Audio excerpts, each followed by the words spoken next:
কবিতা পাঠের সময় এখন। আমরা আলোক সরকারের কবিতা পড়ছি। আলোক সরকারের কবিতাগুলো পড়ার চেষ্টা করছি, বিভিন্ন রকমভাবে পড়ার চেষ্টা করছি। আমাদের পড়ার এবং বোঝার মধ্যে ভুল ত্রুটি সংশোধন করার চেষ্টা, সব মিলিয়ে একটা পড়াশোনার মধ্যে আমরা থাকতে চাইছি। আজকে প্রথম যে কবিতাটা পড়ব সেই কবিতাটির নাম দ্যুতি, আলোক সরকার। যা কিছু অসত্য তাই দ্যুতিময়। লাইনটা আরেকবার পড়ি। যা কিছু অসত্য তাই দ্যুতিময়। ভোরবেলা বাগানের ফুলগুলি ম্লানতার, রাত্রিবেলা শিশির ঝরার শব্দ। এখন যা কিছু অসত্য তাই কেন দ্যুতিময় ভাবার চেষ্টা করি আমরা। কবি এখানে দুটো উদাহরণ দিয়েছেন।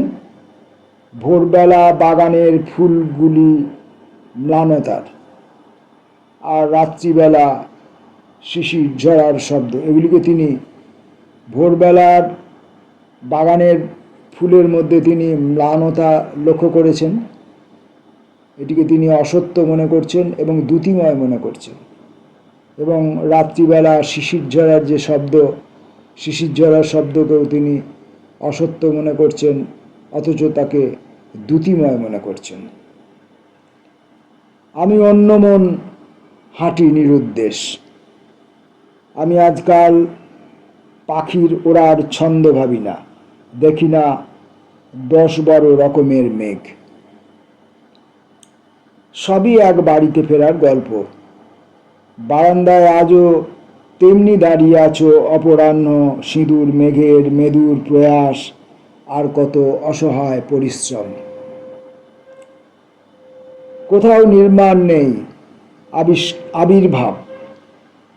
অসত্য কোথাও দুহাতে বিশ্রাম ছিঁড়ে বিদ্যুতি ঘোষণা নয়। শুধু মাঝে মাঝে কিশোর আকন্দ গাছে ছায়া হয়।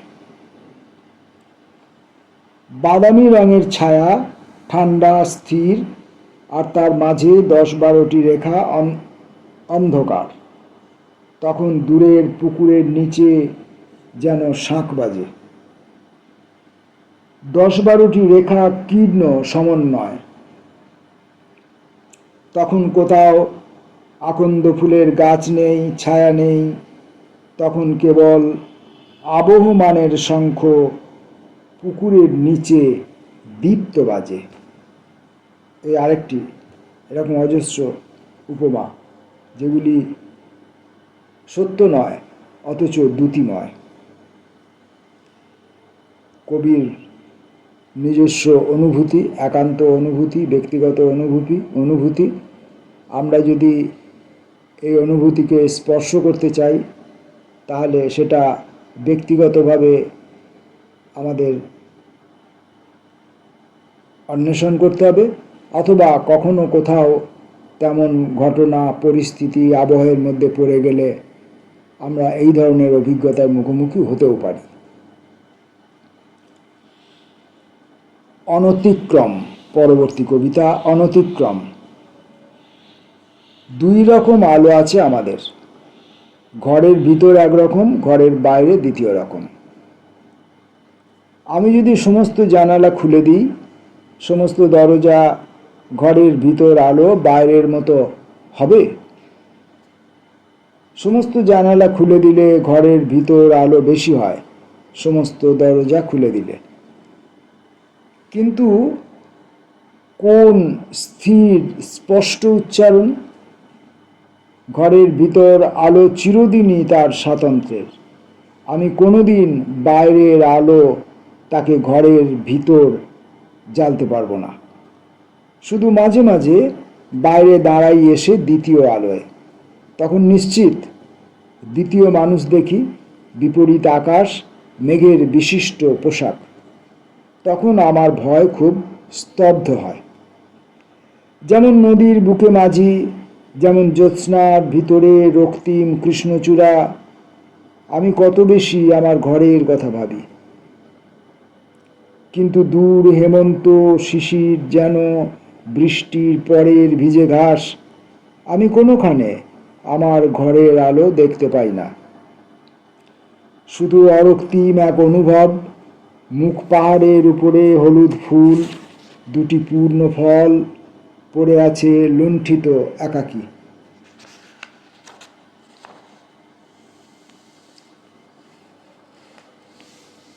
অনুভবের কবিতা, অনুভবের, বোধের, চৈতন্যের, মগ্নতার। এবারের কবিতার নাম প্রথম। আবির্ভাব কোনোখানে নেই, কেবল পাতাটা একটু দক্ষিণ দিকে সরে যায়, কেবল নদীর বুকের উপর বেশি আলো পড়ে।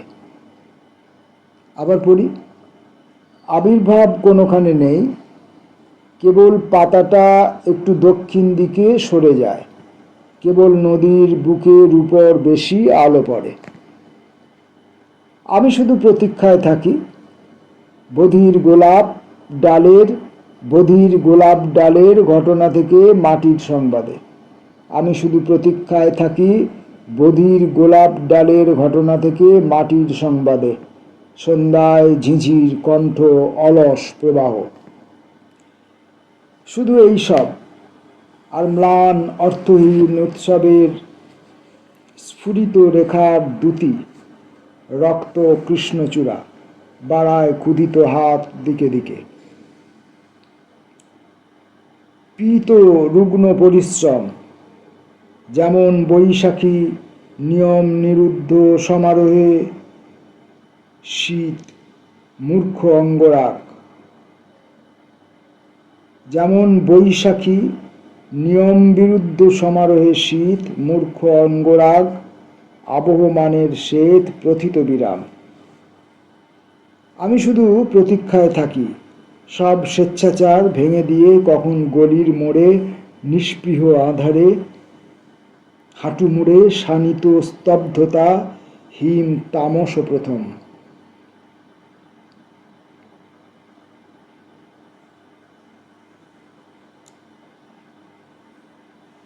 পরের কবিতাটি ধাতু। একটি পাখির ওড়া যেরকম, অপর পাখির কিছুতেই সেরকম নয়। একটি ফুলের ফুটে ওঠা দ্বিতীয় ফুলের মতো,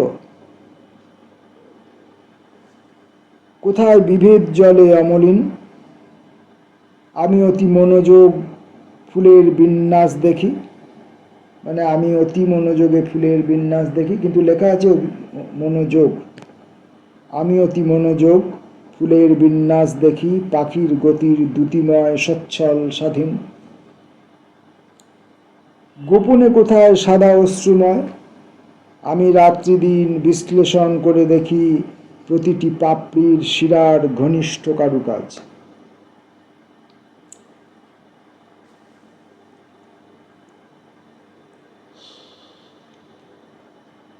আমি রাত্রি দিন বিশ্লেষণ করে দেখি প্রতিটি পাপড়ির শিরার ঘনিষ্ঠ কারুকাজ।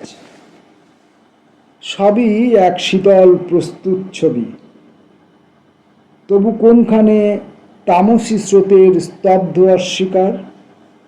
আমি মেঘময় জানালা আচ্ছন্ন খুলি, আর অন্ধকার আর হাজার গুহার অলস মলিন দরজা রুদ্ধ হয়।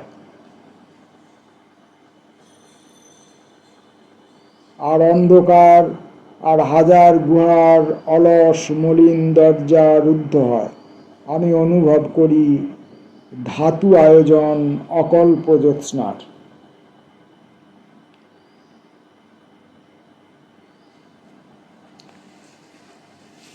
আলোক সরকারের কবিতা পদ্ম। বর্ণের মাধ্যমে সব মনে রাখি, প্রেমিকার চলে যাওয়া পীতবর্ণ, দুপুর বেলার পাতা ঝরা ধূসরাভ। আমাদের জীবনের ঘটনাগুলিকে আমরা এক একটি রঙের দ্বারা শনাক্ত করতে পারি, চিনে উঠতে পারি, অনুভব করি, আবিষ্কার করি এবং সেই রঙের দ্বারাই তাকে মনে রাখি। যেমন বলছেন কবি, বর্ণের মাধ্যমে সব মনে রাখি, প্রেমিকার চলে যাওয়া পীতবর্ণ, দুপুর বেলার পাতা ঝরা ধূসরাভ। অন্ধকার ঘরে সব বর্ণ জ্বালি, অন্ধকারে 10, 20, 25 রকম দ্যুতি, এইসব অন্তহীন পরিশ্রম।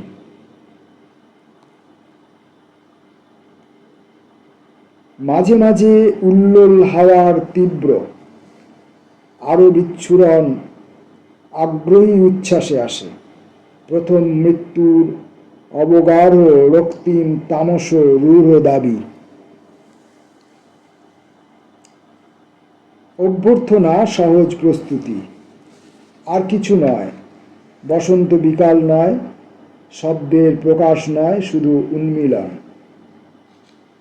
নদীর জলের মধ্যে কোনো কিশোরের ছবি নেই, প্রেমিকার নিবিড় উত্তাপে কোনো যুবকের দৃষ্টি নেই, শুধু সান্দ্র দেওয়ালি রাত্রির একা। যেন অনিমেষ বৃষ্টি চতুর্দিকে সংহত সুদূর একটি বাঁশির আর সমগ্র সময় বহুবর্ণ অলিক পদ্মের স্থিরতায়।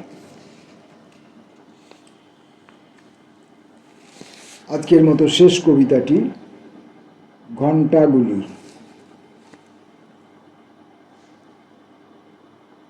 কেবল গোলাপ দুটি মনে আছে, আর কোনো ফুল মনেই পড়ে না। সেদিন বাগানে কত রকমের ফুল ছিল, আমি সর্বক্ষণ ভাবি নির্নিমেষ। এখন আমার বাগানে ফেরার দিন শেষ হয়ে গেছে, এখন আমার সারাদিন কেবল ভাবনা। শিউলি গাছটা ছিল কোন দিকে, ডালিম গাছটা? কেন আমি শিউলি ফুলের কথা ভাবতে পারি না? আমি কেন করবী ফুলের কথা ভাবতে পারি না? বাগানে ফেরার দিন শেষ হয়ে গেছে, এখন আমার কেবল গোলাপ দুটি, আর কিছু নয়, কেবল গোলাপ দুটি আর ম্লান নত ঘণ্টাগুলি। কবিতা পাঠের সময়ে আজকে ফের আমরা আলোক সরকারের কবিতা পড়লাম এবং আবার আসব পরের ভিডিওতে আলোক সরকারের আরো কবিতা নিয়ে।